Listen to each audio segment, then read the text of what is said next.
Young Goodman Brown. By Nathaniel Hawthorne. Young Goodman Brown came forth at sunset into the street at Salem village, but put his head back, after crossing the threshold, to exchange a parting kiss with his young wife. And Faith, as the wife was aptly named, thrust her own pretty head into the street, letting the wind play with the pink ribbons of her cap, while she called to Goodman Brown. "Dearest heart," whispered she, softly, and rather sadly, when her lips were close to his ear, "prithee put off your journey until sunrise, and sleep in your own bed tonight. A lone woman is troubled with such dreams and such thoughts that she's afeard of herself sometimes. Pray tarry with me this night, dear husband, of all nights in the year." "My love and my faith," replied young Goodman Brown, "of all nights in the year, this one night must I tarry away from thee. My journey, as thou callest it, forth and back again, must needs be done twixt now and sunrise.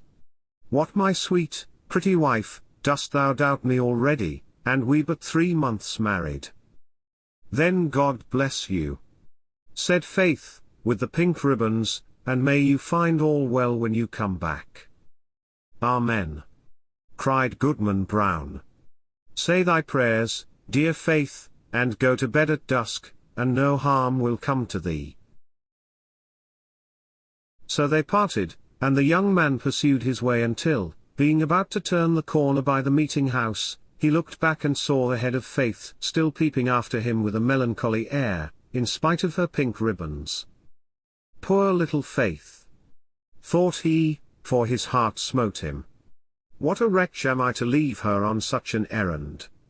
She talks of dreams, too." Methought as she spoke there was trouble in her face, as if a dream had warned her what work is to be done tonight. But no, 'twould kill her to think it. Well, she's a blessed angel on earth, and after this one night I'll cling to her skirts and follow her to heaven. With this excellent resolve for the future, Goodman Brown felt himself justified in making more haste on his present evil purpose. He had taken a dreary road, darkened by all the gloomiest trees of the forest, which barely stood aside to let the narrow path creep through, and closed immediately behind.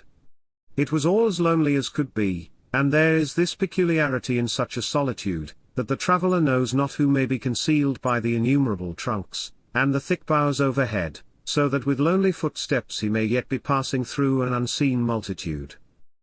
"There may be a devilish Indian behind every tree," said Goodman Brown to himself, and he glanced fearfully behind him as he added, "What if the devil himself should be at my very elbow?"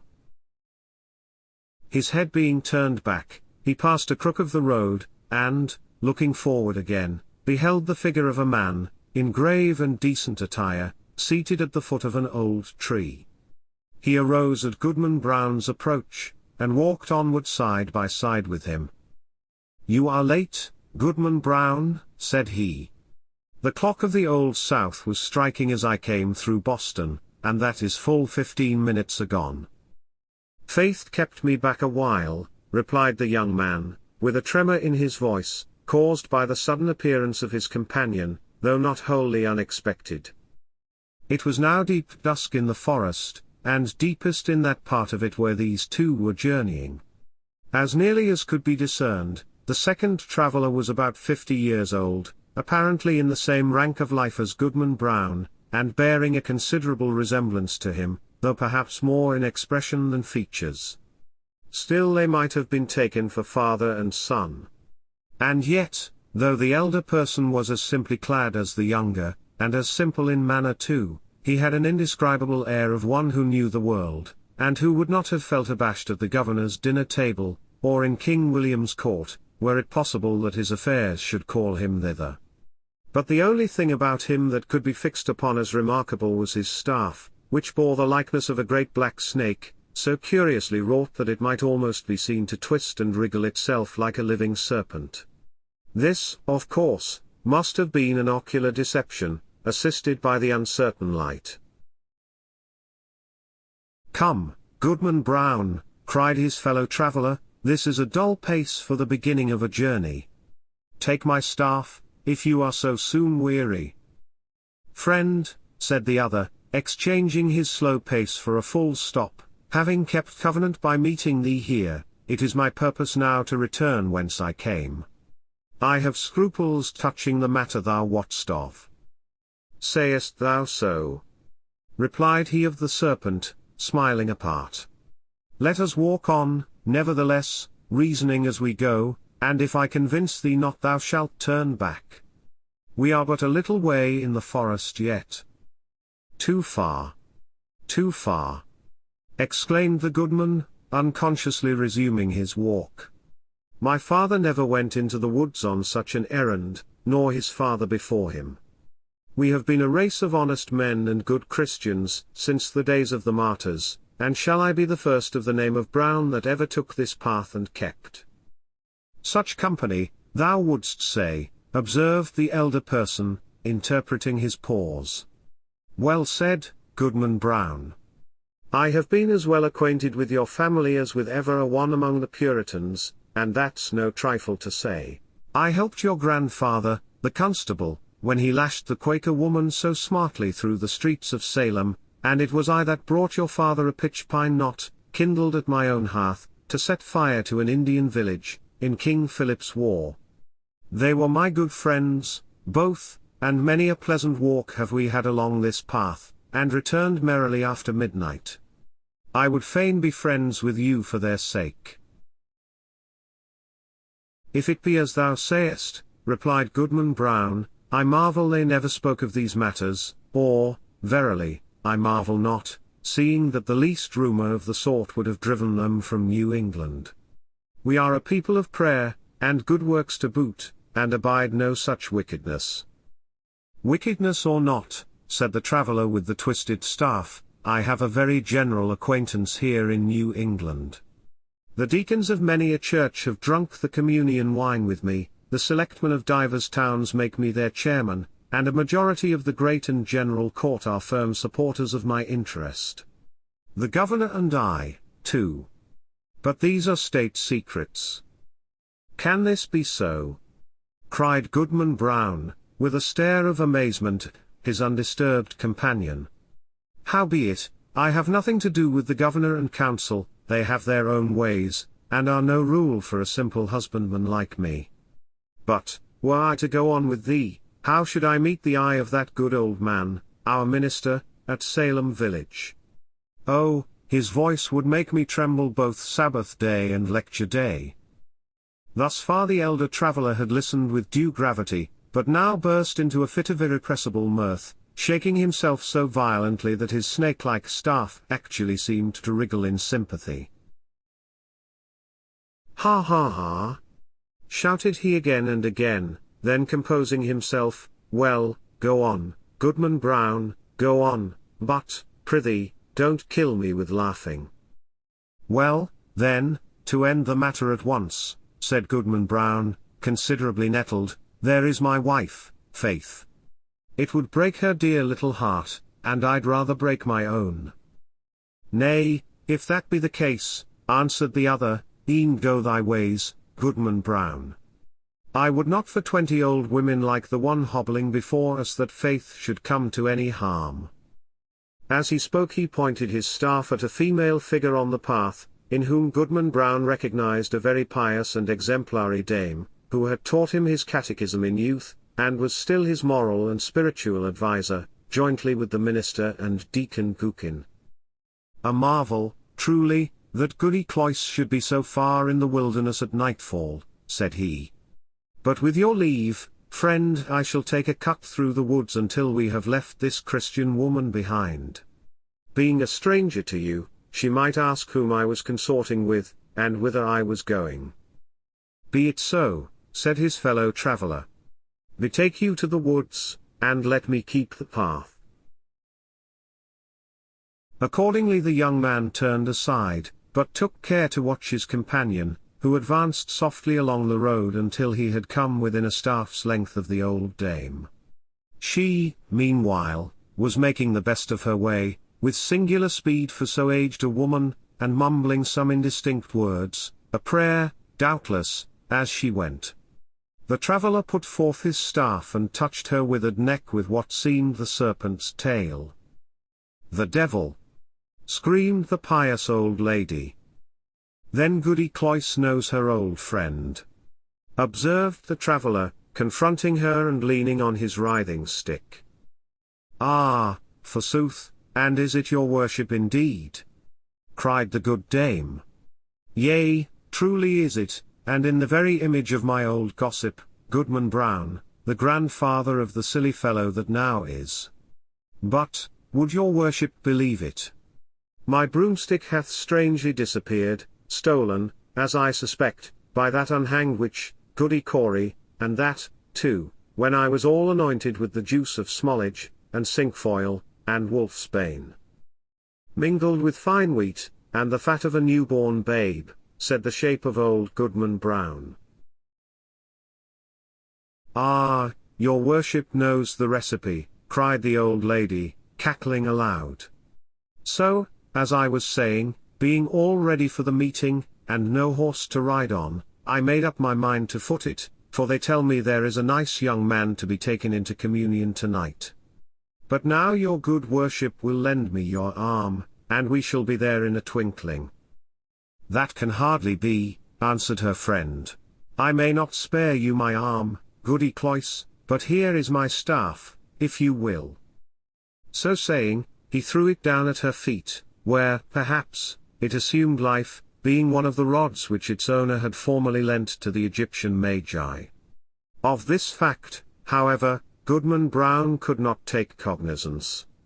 He had cast up his eyes in astonishment, and, looking down again, beheld neither Goody Cloice nor the serpentine staff, but his fellow traveller alone, who waited for him as calmly as if nothing had happened. "That old woman taught me my catechism," said the young man, and there was a world of meaning in this simple comment.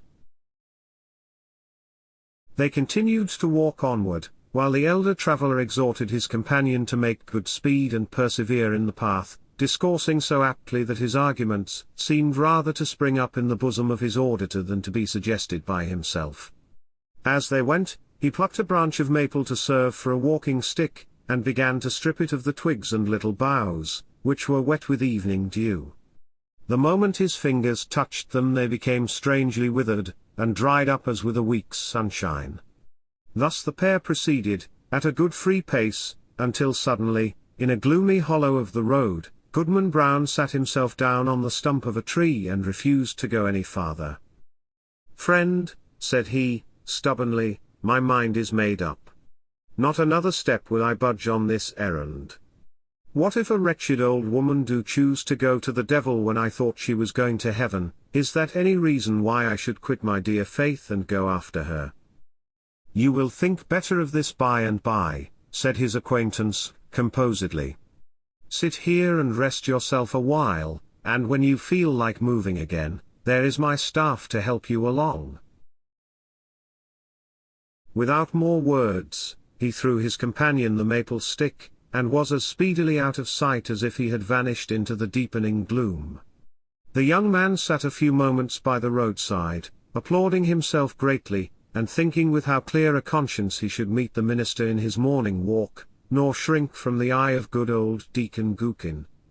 And what calm sleep would be his that very night, which was to have been spent so wickedly, but so purely and sweetly now, in the arms of faith. Amidst these pleasant and praiseworthy meditations, Goodman Brown heard the tramp of horses along the road, and deemed it advisable to conceal himself within the verge of the forest, conscious of the guilty purpose that had brought him thither, though now so happily turned from it. On came the hoof-tramps and the voices of the riders, two grave old voices, conversing soberly as they drew near. These mingled sounds appeared to pass along the road, within a few yards of the young man's hiding-place, but, owing doubtless to the depth of the gloom at that particular spot, neither the travellers nor their steeds were visible. Though their figures brushed the small boughs by the wayside, it could not be seen that they intercepted, even for a moment, the faint gleam from the strip of bright sky athwart which they must have passed. Goodman Brown alternately crouched and stood on tiptoe, pulling aside the branches and thrusting forth his head as far as he durst without discerning so much as a shadow. It vexed him the more, because he could have sworn, were such a thing possible, that he recognized the voices of the minister and Deacon Gookin, jogging along quietly, as they were wont to do, when bound to some ordination or ecclesiastical council. While yet within hearing, one of the riders stopped to pluck a switch. "Of the two, Reverend Sir," said the voice like the deacon's, "I had rather miss an ordination dinner than tonight's meeting. They tell me that some of our community are to be here from Falmouth and beyond, and others from Connecticut and Rhode Island, besides several of the Indian powwows, who, after their fashion, know almost as much deviltry as the best of us. Moreover, there is a goodly young woman to be taken into communion." "Mighty well, Deacon Gookin," replied the solemn old tones of the minister.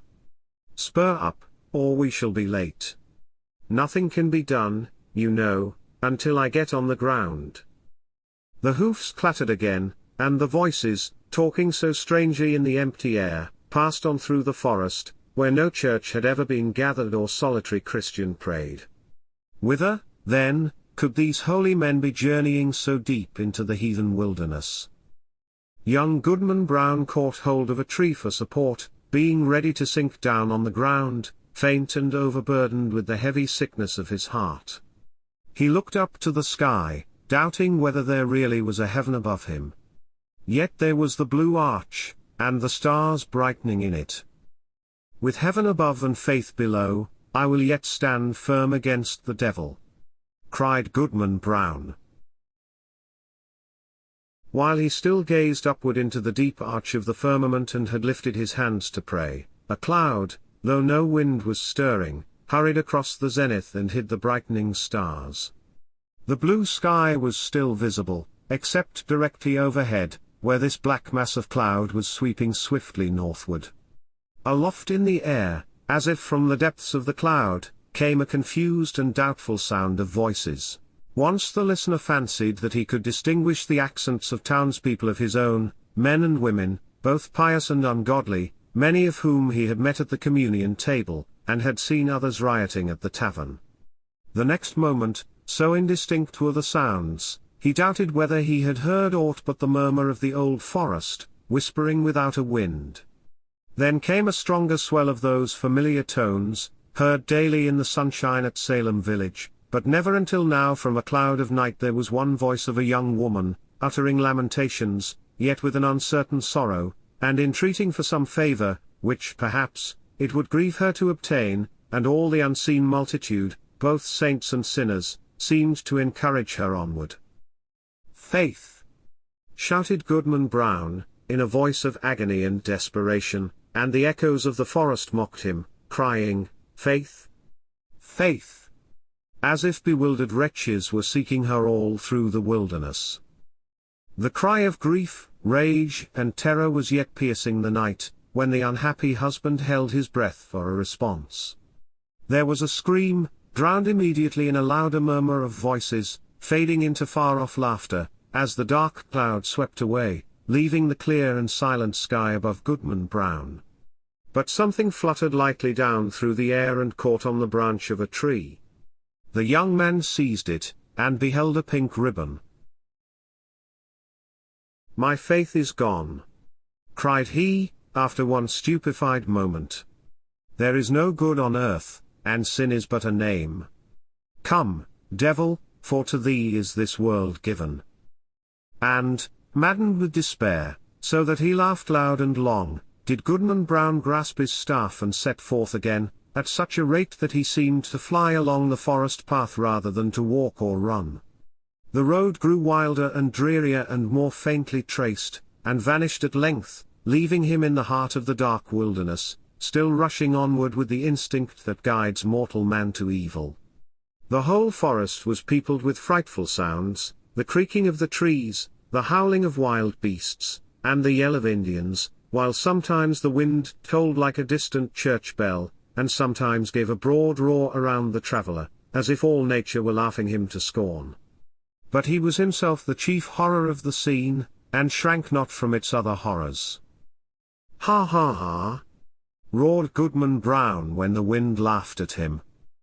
let us hear which will laugh loudest. Think not to frighten me with your deviltry. Come witch, come wizard, come Indian powwow, come devil himself, and here comes Goodman Brown. You may as well fear him as he fear you. In truth, all through the haunted forest there could be nothing more frightful than the figure of Goodman Brown.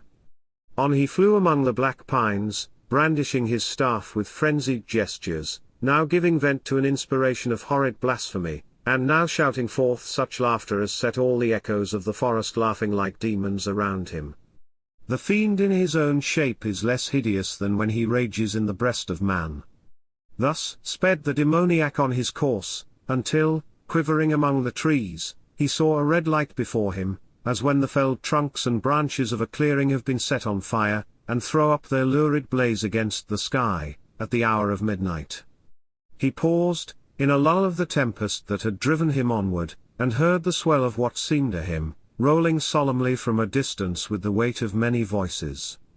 He knew the tune, it was a familiar one in the choir of the village meeting house. The verse died heavily away, and was lengthened by a chorus, not of human voices, but of all the sounds of the benighted wilderness pealing in awful harmony together. Goodman Brown cried out, and his cry was lost to his own ear by its unison with the cry of the desert. In the interval of silence he stole forward until the light glared full upon his eyes. At one extremity of an open space, hemmed in by the dark wall of the forest, arose a rock, bearing some rude, natural resemblance either to an altar or a pulpit, and surrounded by 4 blazing pines, their tops aflame, their stems untouched, like candles at an evening meeting. The mass of foliage that had overgrown the summit of the rock was all on fire, blazing high into the night and fitfully illuminating the whole field. Each pendant, twig and leafy festoon was in a blaze. As the red light arose and fell, a numerous congregation alternately shone forth, then disappeared in shadow, and again grew, as it were, out of the darkness, peopling the heart of the solitary woods at once. A grave and dark-clad company, quoth Goodman Brown. In truth they were such. Among them, quivering to and fro between gloom and splendor, appeared faces that would be seen next day at the council board of the province, and others which, Sabbath after Sabbath, looked devoutly heavenward, and benignantly over the crowded pews, from the holiest pulpits in the land.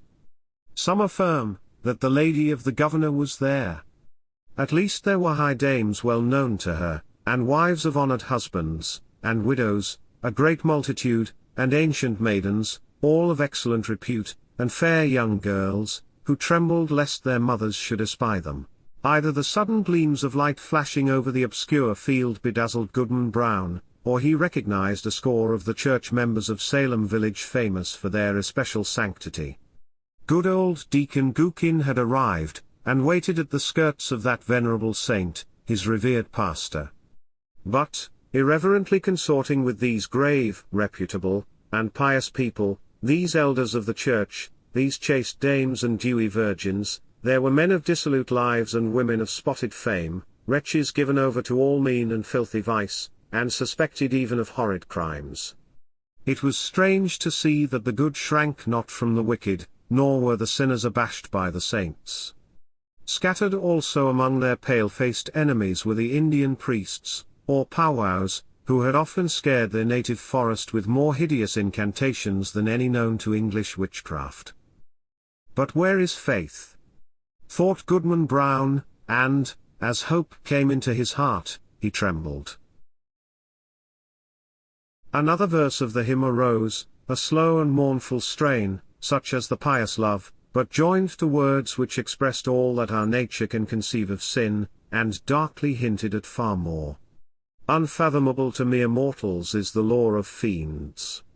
Verse after verse was sung, and still the chorus of the desert swelled between like the deepest tone of a mighty organ, and with the final peal of that dreadful anthem there came a sound, as if the roaring wind, the rushing streams, the howling beasts, and every other voice of the unconcerted wilderness were mingling and according with the voice of guilty man in homage to the Prince of all. The four blazing pines threw up a loftier flame, and obscurely discovered shapes and visages of horror on the smoke wreaths above the impious assembly. At the same moment the fire on the rock shot redly forth and formed a glowing arch above its base, where now appeared a figure. With reverence be it spoken, the figure bore no slight similitude, both in garb and manner, to some grave divine of the New England churches. "Bring forth the converts!" cried a voice that echoed through the field and rolled into the forest. At the word, Goodman Brown stepped forth from the shadow of the trees and approached the congregation, with whom he felt a loathful brotherhood by the sympathy of all that was wicked in his heart. He could have well nigh sworn that the shape of his own dead father beckoned him to advance, looking downward from a smoke wreath, while a woman, with dim features of despair, threw out her hand to warn him back. Was it his mother? But he had no power to retreat one step, nor to resist, even in thought, when the minister and good old Deacon Gookin seized his arms and led him to the blazing rock. Thither came also the slender form of a veiled female, led between Goody Cloice, that pious teacher of the catechism, and Martha Carrier, who had received the devil's promise to be queen of hell. A rampant hag was she. And there stood the proselytes beneath the canopy of fire. "Welcome, my children," said the dark figure, "to the communion of your race. Ye have found thus young your nature and your destiny. My children, look behind you." They turned, and flashing forth, as it were, in a sheet of flame, the fiend worshippers were seen, the smile of welcome gleamed darkly on every visage. "There," resumed the sable form, "are all whom ye have reverenced from youth. Ye deemed them holier than yourselves, and shrank from your own sin, contrasting it with their lives of righteousness and prayerful aspirations heavenward. Yet here are they all in my worshipping assembly. This night it shall be granted you to know their secret deeds, how hoary bearded elders of the church have whispered wanton words to the young maids of their households, how many a woman, eager for widow's weeds, has given her husband a drink at bedtime and let him sleep his last sleep in her bosom, how beardless youths have made haste to inherit their father's wealth, and how fair damsels, blush not, sweet ones, have dug little graves in the garden, and bidden me, the sole guest, to an infant's funeral. By the sympathy of your human hearts for sin ye shall scent out all the places, whether in church, bedchamber, street, field, or forest, where crime has been committed, and shall exult to behold the whole earth one stain of guilt, one mighty blood spot. Far more than this. It shall be yours to penetrate, in every bosom, the deep mystery of sin, the fountain of all wicked arts, and which inexhaustibly supplies more evil impulses than human power, than my power at its utmost, can make manifest in deeds. And now, my children, look upon each other." They did so, and, by the blaze of the hell-kindled torches, the wretched man beheld his faith, and the wife her husband, trembling before that unhallowed altar.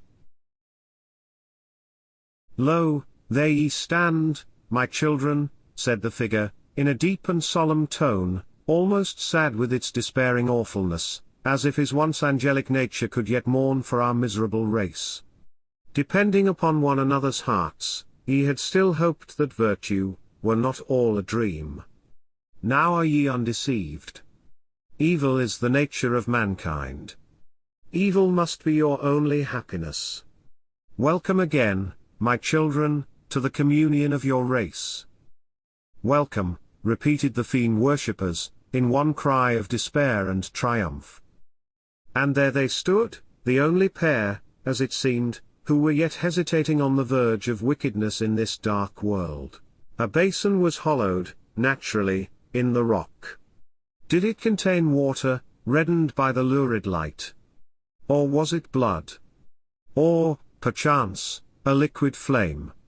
Herein did the shape of evil dip his hand and prepare to lay the mark of baptism upon their foreheads, that they might be partakers of the mystery of sin, more conscious of the secret guilt of others, both in deed and thought, than they could now be of their own. The husband cast one look at his pale wife, and faith at him. What polluted wretches would the next glance show them to each other, shuddering alike at what they disclosed and what they saw. "Faith! Faith!" cried the husband, "look up to heaven, and resist the wicked one." Whether faith obeyed he knew not. Hardly had he spoken when he found himself amid calm night and solitude, listening to a roar of the wind which died heavily away through the forest.